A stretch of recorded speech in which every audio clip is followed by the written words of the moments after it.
Assalamualaikum warahmatullahi wabarakatuh. Halo teman-teman, kembali lagi di channel saya di Crazy Football Opinion. Halo teman-teman, bagaimana di akhir pekan ini?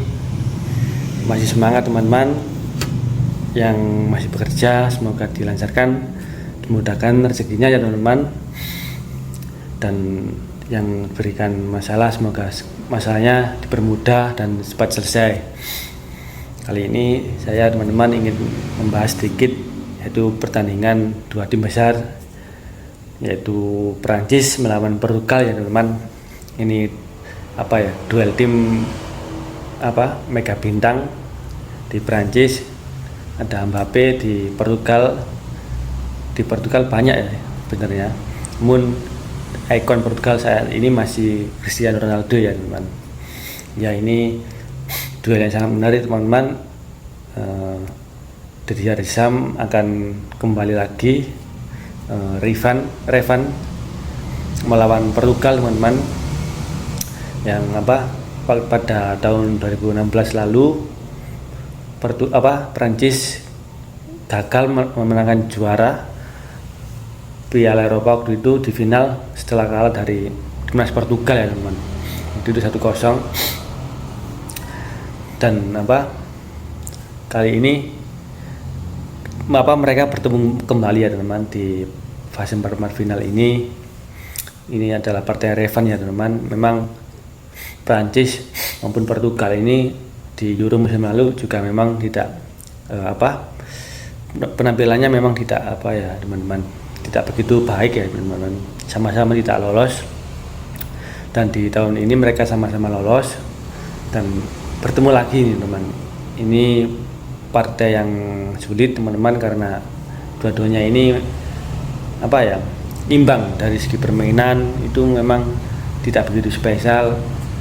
Mereka hanya mengandalkan skill individu. Dari Prancis sendiri memang banyak digendong oleh Kylian Mbappe dan di Prancis sendiri itu ada striker dari Inter Milan ya teman. Itu yang kuat sekali badannya, Thuram itu sebenarnya itu tombak dari Prancis selain Mbappe ya. Namun ekspektasi fans Prancis tidak seperti di Thuram di Inter Milan ya teman-teman. Bagaimana sulit dalam mencetak gol juga dari segi efektivitas. Begitu pula timnas Portugal ya teman-teman. Portugal ini tidak kekurangan bintang, bahkan banyak sekali pemain bintang ini di timnas Portugal teman-teman. Namun dari awal penyisihan grup hingga sekarang itu sulit sekali Portugal membentuk permainannya teman-teman. Saya tidak tahu karena apa ini teman-teman. Portugal terutama dari sepertiga terakhir lawan ini, Portugal ini sering kebingungan ya Mas. Sering kebingungan. Biasanya mengandalkan second ball ya teman-teman. Dari Bernardo Silva dan pergerakan dari Rafael Leo sisi kiri teman-teman, itu sering ya teman-teman kalau dari timnas Portugal. Namun saya bingung kenapa kok Portugal ini sulit dalam mencetak gol ya teman. Padahal ini banyak pemain-pemain yang berkualitas di timnas Portugal. Ada Fernandes, ada Bernardo Silva, ada Cristiano Ronaldo juga ya teman. Tapi memang kendala di timnas Portugal ini memang dari sebelumnya sudah saya katakan ya teman, adalah ego dari pemain Portugal ini memang menjadi tembok besar yang masih belum bisa hilang ya teman di timnas Portugal ini. Entah karena adanya Cristiano Ronaldo atau tidak ya teman. Namun kenapa dari Roberto Martinez sendiri kok tidak mencoba mengganti Ronaldo ini dengan Joe Felix ya teman. Ini yang saya bingungkan. Mungkin digantinya Ronaldo ini dengan pemain kunci seperti Joe Felix pastinya nanti saya yakin Portugal ini akan lebih cair lagi permainannya. Jadi tidak hanya menggantung dari satu pemain di depan ya teman. Karena selama Ronaldo ini memang tumpuan dan tombak Portugal ini selalu tujuannya ditujukan di Cristiano Ronaldo ya teman. Ini kendalanya memang Portugal ini belum menemukan skema ya. Belum menemukan skema, padahal ini di tangan Roberto Martinez ini pelan-pelan Portugal ini bermain sistem, namun selalu gagal ya teman. Ini akan yang saya sayangkan, karena ini Portugal ini banyak sekali pemain berkualitas ini ya teman. Di sana juga ada Bruno Fernandes, ada Vitinha ya teman, ada Ruben Neves. Ini pemain fisik yang kuat ya teman. Namun ya serangannya ya biasanya dari sayap kiri Rafaelio itu ya teman.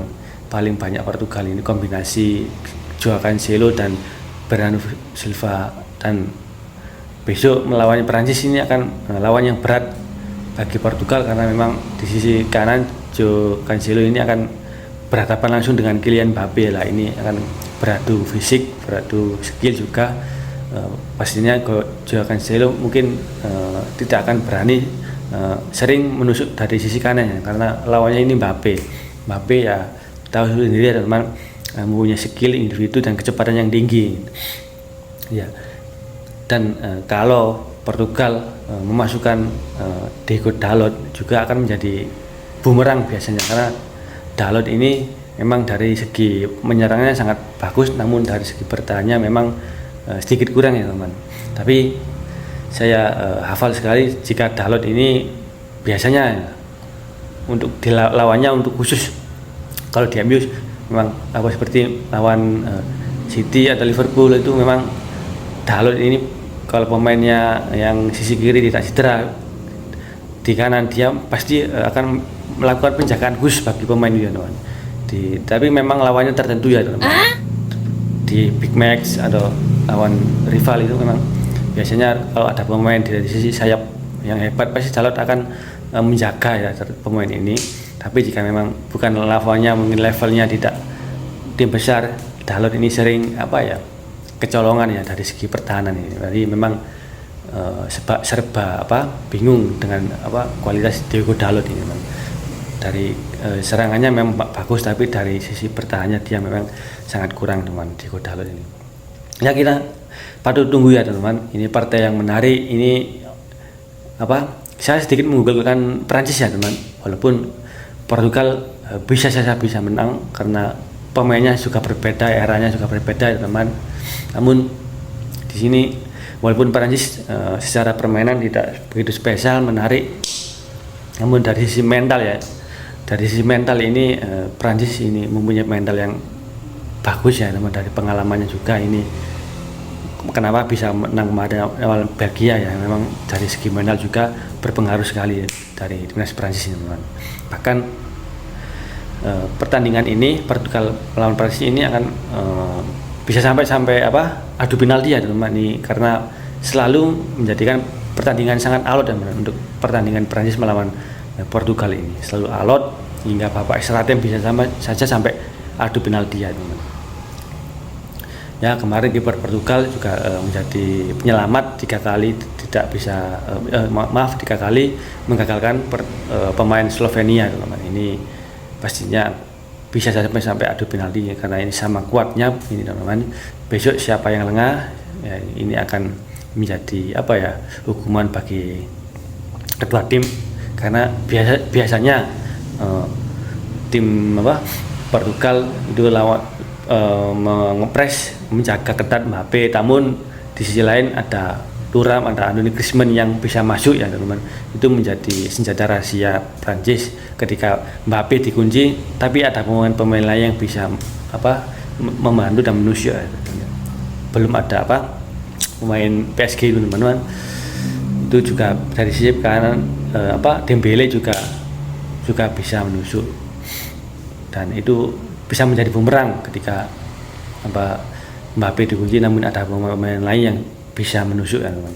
Begitu juga di Portugal, Cristiano Ronaldo dijaga namun ada pemain lain seperti Bernardo Silva dan Bruno Fernandes atau Rafaelio ini akan menjadi senjata juga bagi Portugal ketika satu pemain itu dikunci, teman.